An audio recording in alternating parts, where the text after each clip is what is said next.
ज्यांनी जॉर्ज साहेबांचा झंझावात संसदेत जवळून बघितला असे त्यांचे साथीदार माजी खासदार हरिभाऊ राठोड साहेब यांना मी विनंती करतो की त्यांनी साठी जॉर्ज फर्नांडिस साहेबांचं नाव या चौकाला हे अत्यंत महत्त्वाचं हे ठिकाण आहे. खरोखरच आज आनंद आहे.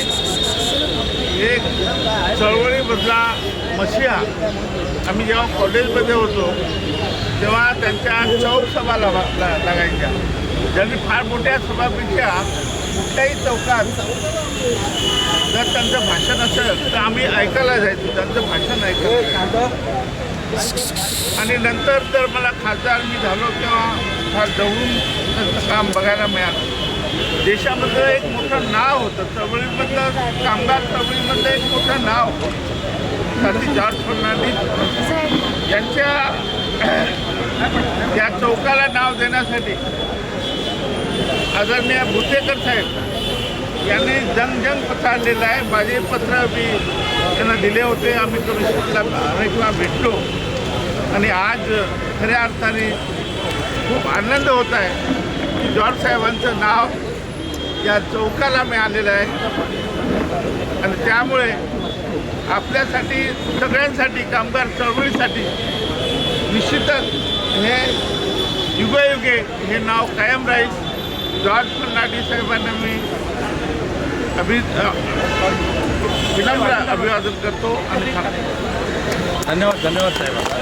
आता 2-3च संबोधनं बाकी आहेत, त्यानंतर आपलं पुढे म्युन्सिपल मजदूर युनियनच्या कार्यालयात आपण भेटायचं आहे. आता शेट्टे साहेबांना मी विनंती करतो. भोसले साहेब या साहेब या हिंद मजूर सभेच्या सांगा. मी सांगतो. माझं नाव जे आर भोसले आहे. मी वेस्टर्न रेल्वे एम्प्लॉईज युनियन आणि all India railway federation Hind मजूर सभाचा मी राष्ट्रीय कोषाध्यक्ष आहे. साथी जॉर्ज यांचं नाव या चौकाला इथं दिलं. आमच्या भारतातील संपूर्ण कामगारांना त्याचा गर्व आहे. जॉर्ज साहेबांनी कामगारामधून काम करायला चळवळीला सुरुवात केली. म्युन्सिपाल्टी बंद, मुंबई बंद, महाराष्ट्र बंद आणि भारत बंद करून दाखवायचं. भारत बंद करून दाखवायचं त्यांच्याकडे सामर्थ्य होतं.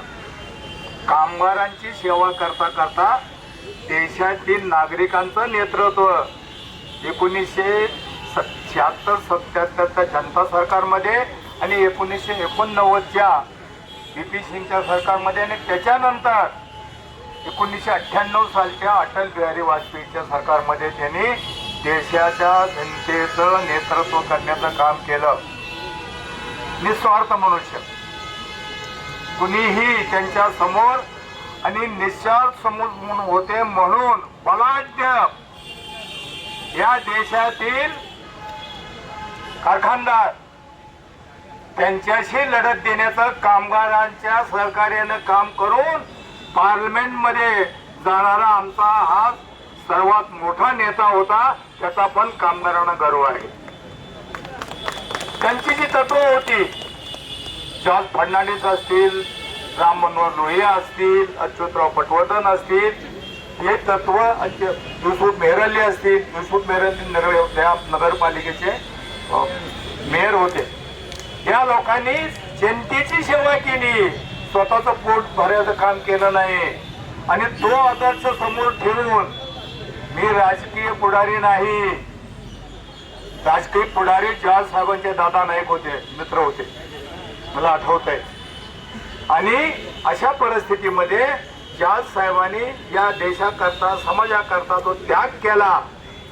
त्याच्याकरता त्यांचं ह्या चौकालाच नाही तर याच्यापेक्षा मोठ्या एखाद्या याला नाव देणं गरजेचं आहे. आणि त्याच्याकरता कामगार चळवळ लढत राहील. एक नाही तर एक दिवस भारतामध्ये जॉर्ज साहेबांचं नाव मोठ्यातल्या मोठ्या गोष्टीला एखाद्या द्यायचा आम्ही प्रयत्न करू. आणि त्यांची जी सेवा आहे, त्यांचं जे धैर्य होतं, त्यांची समाजाबद्दलची आपुलकी होती, त्यांचा जो देश बांधवांना संदेश होता, तो संदेश देश बांधवापर्यंत पोहोचवून देशाच्या जनतेच्या उद्धारासाठी हिंद मजदूर सभा याच्या कामगार चळवळीच्या वतीनं आम्ही लढत राहू. आमचे 12 लाख रेल्वे कामगार, 70 लाख केंद्रीय कर्मचारी पेन्शनर्स, आमच्या नाशिक प्रिंटिंग प्रेसचे कामगार, अशा सर्व कामगारांच्या वतीनं आणि हिंद मजदूर सेवेच्या 1 कोटी कामगाराच्या वतीनं जॉर्ज साहेबच्या आज जे इथं नाव दिलं त्या नाव देण्याच्या ह्या आजच्या स्थितीला मी त्यांच्या कामाचं कौतुक करतो. वाढदिवस आहे त्यांचा आज, त्यामुळे आम्ही श्रद्धांजली आज अर्पण करू शकत नाही. आम्ही त्यांना अभिवादन करतो आणि माझे 2 शब्द संपवतो. धन्यवाद. धन्यवाद भोसले साहेब. जसं मधु दंडवते साहेबांचं नाव सावंतवाडीच्या टर्मिनलला दिलंय तसं एखाद्या टर्मिनल शोधा आणि आपण सांगू की त्याला जॉर्ज साहेबांचं नाव द्या. मित्रांनो, यानंतर आपले रत्नागिरी, चला ठरलं, रत्नागिरी ते सावंतवाडीला दिलेलं आहे.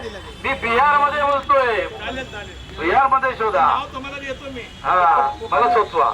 आणि यानंतर जर कोणी आजचा लोकसत्ता वाचला असेल किंवा निळूभाऊचं पुस्तक वाचलं असेल की जॉर्ज साहेब मुंबईत आल्यानंतर त्यांना रिसिव्ह करणारा आणि नंतर वडाळ्याच्या प्रेसमध्ये स्वतःच्या छापखान्यात त्यांची सगळं नियतकालिके असतील, काय बातम्या असतील, काय असतील ते छपाई करणारे अरुण नाईक साहेब, मी यांना विनंती करतो की त्यांनी आपल्याला संबोधित करावं.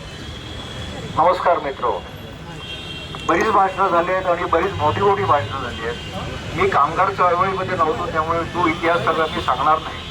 फक्त मला एकच सांगायचं आहे की ह्या चौकाला नाव दिलेलं आहे ते इतकं योग्य आहे कारण इथे व्हीटी स्टेशन आहे. ज्या माणसाने भारतभर रेल्वे बंद केली असा माणूस आणि याने कोकण रेल्वे सुरू केली असा माणूस, म्हणजे ड्युअल रोल, एकमेकांच्या विरुद्ध रोल त्यांनी ह्या ठिकाणी केला. आणि म्युन्सिपाल्टीमध्ये कॉर्पोरेटर म्हणून आणि युनियन लीडर म्हणून म्हणजे परत ऑपोजिट रोल्स त्यांनी केले. म्हणजे हा किती मोठा माणूस होता आणि किती योग्य ठिकाणी त्यांचं नाव दिलेलं आहे, एवढंच मला सांगायचं आहे. थँक्यू. धन्यवाद. यानंतर आपल्यामध्ये वाकोल्याचे नगरसेवक भारतीय जनता पार्टीचे प्रश्न सांगतात आणि बेस्ट समितीचे सदस्य अजय सिंग आमचे मित्र आहेत ते आलेले आहेत. तर मी अजय सिंग साहेबांना विनंती करतो की त्यांनी संबोधित करावं. नमस्कार भूतकर साहब, यहाँ पर उपस्थित सभी मेरे साथियों, आज जॉर्ज फर्नांडिस साहब की जन्मतिथि है. इस पावन पर्व पे मैं उन्हें नमन करता हूँ. उन्होंने सिर्फ मजदूरों के लिए ही नहीं, उन्होंने देश के लिए इमरजेंसी की लड़ाई लड़ी, रक्षा मंत्री हुए, रहते हुए उन्होंने देश के लिए बहुत से काम किए. ऐसे महान पुरुष जो जिनकी राजनीति की शुरुआत भले मुंबई से हुई लेकिन पूरी जिंदगी उन्होंने बिहार में, उत्तर प्रदेश में उन्होंने अपना पूरा जीवन दिया. ऐसे मैं महान नायक को नमन करता हूँ. अपने वाणी को विराम देता हूँ. जय हिंद, जय महाराष्ट्र. धन्यवाद.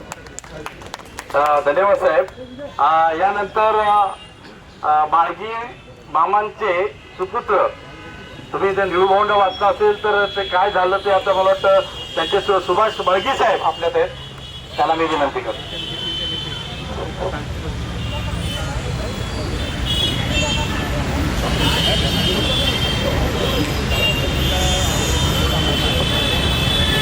इथे जमलेले अनेक लोकांचे चेहरे मी ओळखतो आणि त्यांचा जॉर्ज फर्नांडिसांच्या बरोबर असलेला सहवासाची पण मला माहिती आहे आणि प्रत्येकाचे जॉर्ज फर्नांडिसा बरोबरचे व्यक्तिगत अनुभव आहे.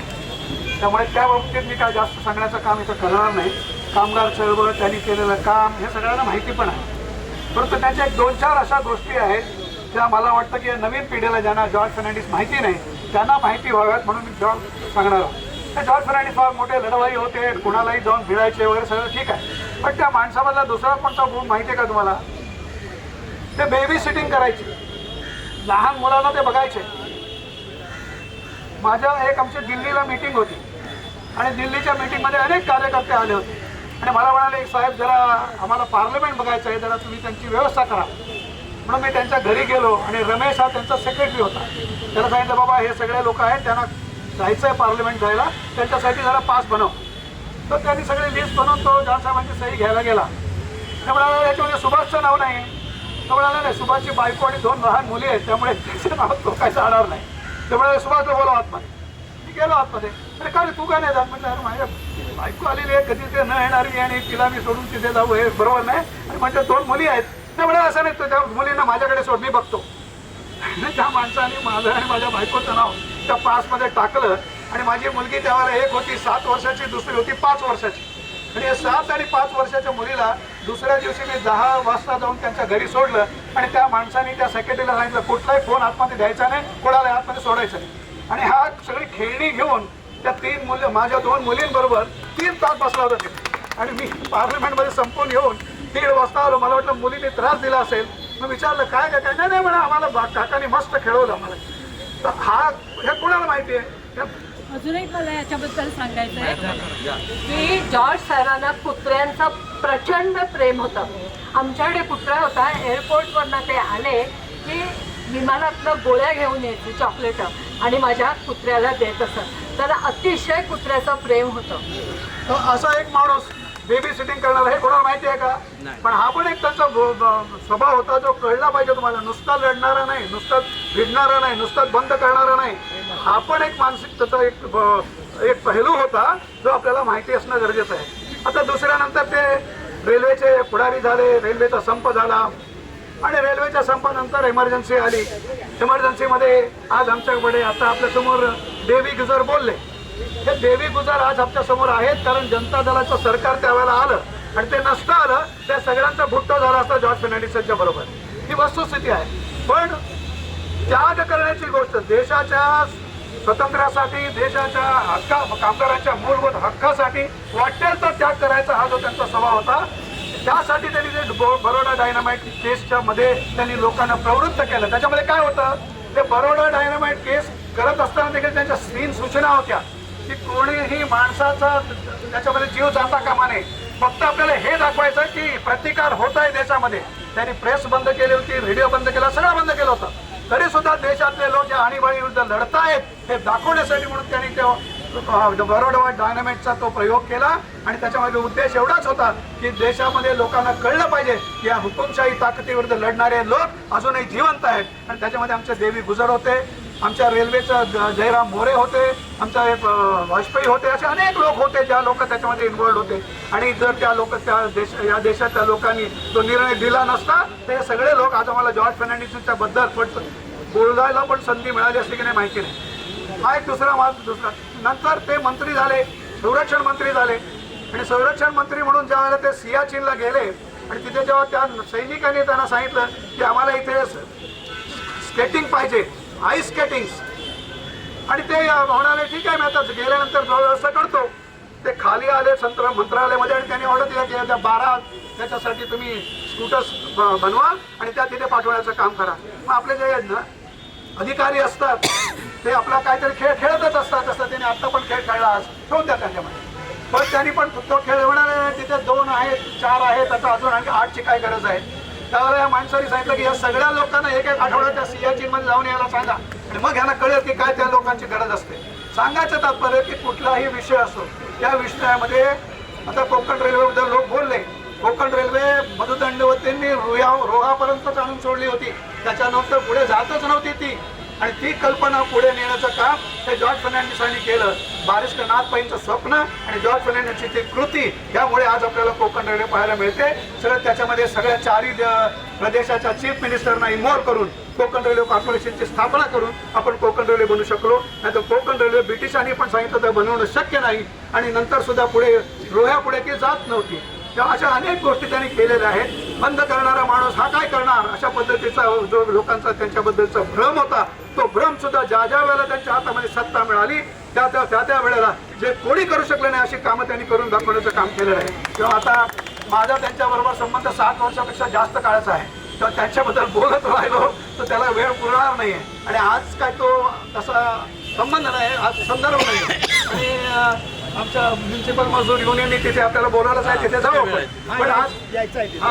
पण आज एवढं मात्र नक्की सांगू इच्छितो की या ज्या इंजिनियर्स युनियननी जो पुढाकार घेऊन त्या चौकाला नाव देण्याचं काम केलं आणि त्यांना नाव उमेद करण्याचे प्रयत्न झाले.